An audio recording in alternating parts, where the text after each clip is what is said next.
Hey guys, it's TheFrXion here, Tank12, whoever you call me, I don't really care. Welcome back to World of Tanks, and today I have a little bit of footage in my Leopard 1. Now, I know, you've already seen a gameplay in the Leo 1. You guys know that I'm a very big fan of it, and I have a review planned for this thing very soon. Now, the Leopard 1 is a tank that sports a very nice 105mm gun, and isn't too different from the Prototype A. It's just a lot snappier in every regard, and feels a lot more powerful than the Leopard Prototype A. Now, if you do have the right equipment, and I know I sound like a broken record, I always talk about the equipment and the choice of field modifications, but if you have the right equipment, the right field modifications, you can make this tank into an incredibly potent, stealthy sniping tank that can just sit inside of a bush for a very long time and fire high explosive at unarmored tanks. That's exactly what we're doing right here. It's not a very easy thing to do. As you can see right there, the object for 30U was punished severely for the lack of camouflage that he had on his tank. 8% HP remaining. And the very first high explosive shell goes to the highest bidder, and it's the Leopard 1. Oof, 532 damage with a single shot. That's pretty damn brutal. Now, this gameplay is very funny because it's mainly based on high explosive. I was trying out high explosive shells because I really like to use them, but I want to see how effective they would be if I just used them like for, let's say, one entire game. I tried to use as much high explosive as I could, and unfortunately we just missed the Kriller 15, and the Brigado 65 is a tank that will have a little bit of trouble going through unless we hit the very lower plate of the frontal armor on the Brigado 65. Now, if we take a look at the armament, it's a 105mm gun with 510 average damage and 105mm of penetration. Look at what you can do. Beautiful.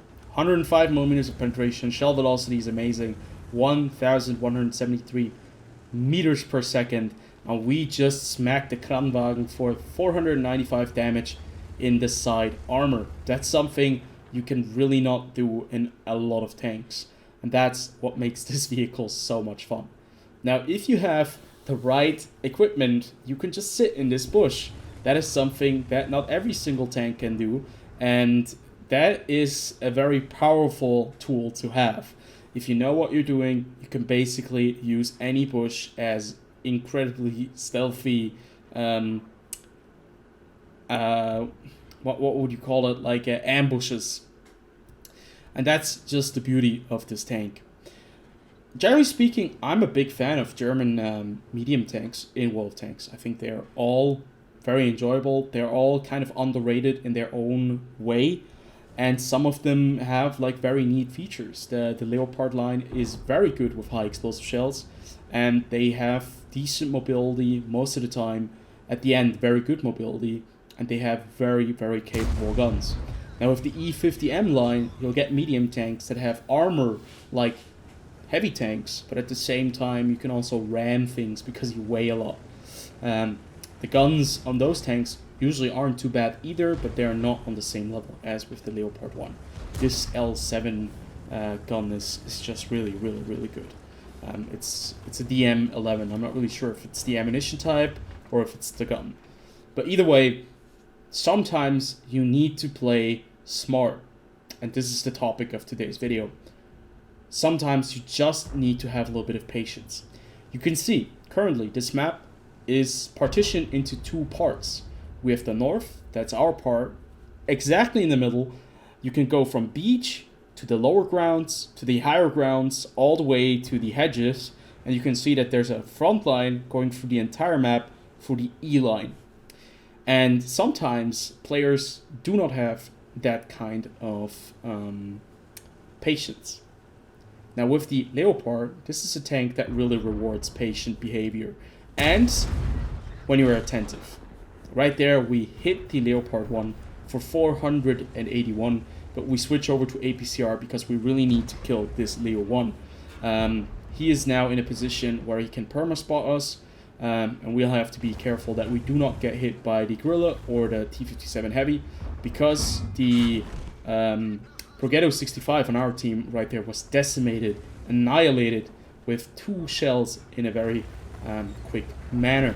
We do not want to have the same kind of fate bestown upon us when we knock out the Leo 1 and we get a hit by the we actually get hit by the Leo 1 and the Kranwagen bounced off our turret. So we're very lucky that that was the way it went. Generally speaking, you can see we have quite the advantage right now. They have lost 5 tanks, we only have lost 1. But the HP difference is actually not too big, and I get spotted. I'm unattended for a second, and that could have been a disaster if the Gorilla and the T-57 were ready to pounce on me. It turns out we lose the Kranwagen defending the hedge line at E0, and we bounce the Kranwagen on the side of the turret. Luckily for us, the artillery takes care of them. But because we have incredible mobility in this tank, we're so fast, we can get into the bush and see that we can actually spot the enemy team.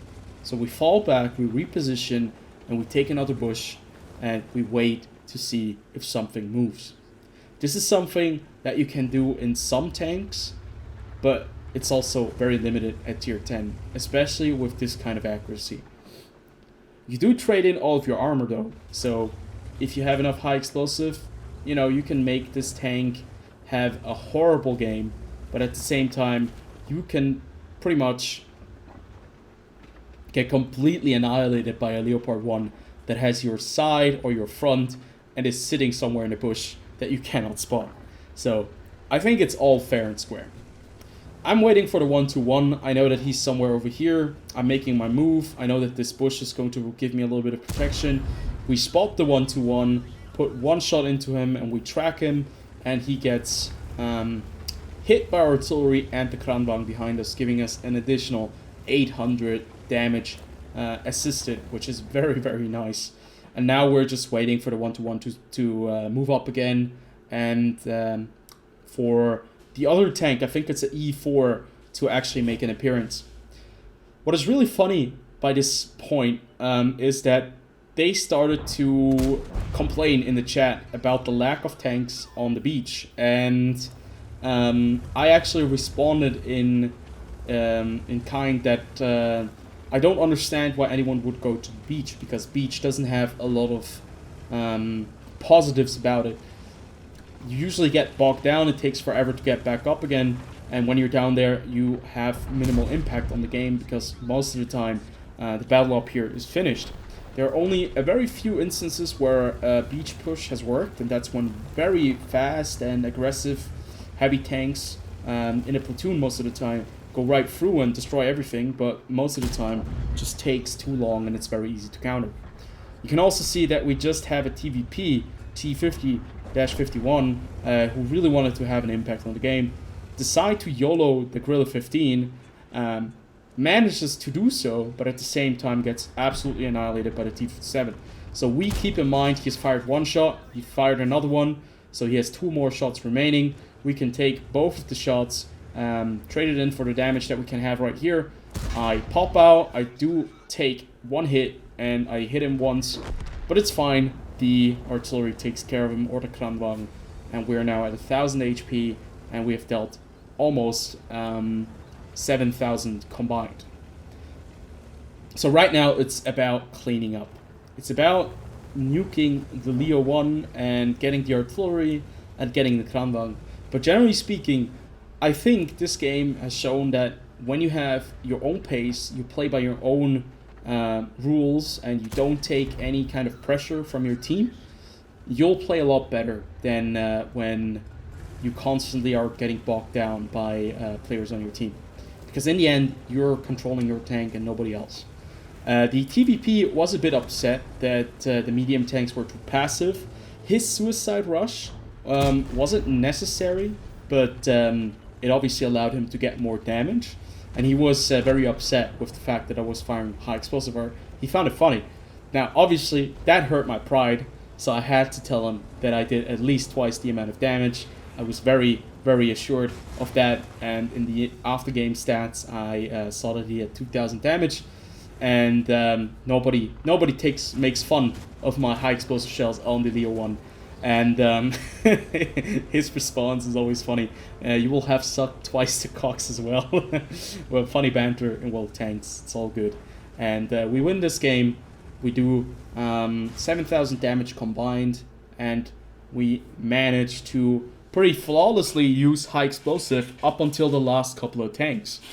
Now, generally speaking, I think this tank is just really, really powerful. And, you know, don't put yourself under pressure from your own team. Play your own way. I don't like when players start to, you know, die. They die in the game, and then they start to give you tips and tell you what to do. I think that when you're dead, obviously you have ruled yourself out of the playing field. Let the players play by themselves. You know, it's their way of playing. If they make the mistakes, they make the mistakes. And in the end, I mean, it's just a game. Because if you wanted to have an effect on the game, you should have survived longer, probably. And unfortunately, it doesn't always work out. So obviously, you know, giving your team tips at like locations where the enemy might be, those are all fair and square. But when you're like going around and you're telling your team to do this and that, and that they have to do this, I think it kind of ruins the purpose, because you're already dead and you should just let them play. Even if they make mistakes, doesn't matter, because it's their mistakes to make and not your place to kind of berate them. That's just my personal, humble opinion, but I think that should probably be the case whenever you play a game like this, or even any other online game. So I hope you guys did enjoy this little gameplay. Beautiful tank. I love the Leopard 1. Such an awesome tank. I really want to free market, but I have a lot of things to do, so I'll have to go and do some other things first. And I'll see you guys on the next video. Until then, have a good one.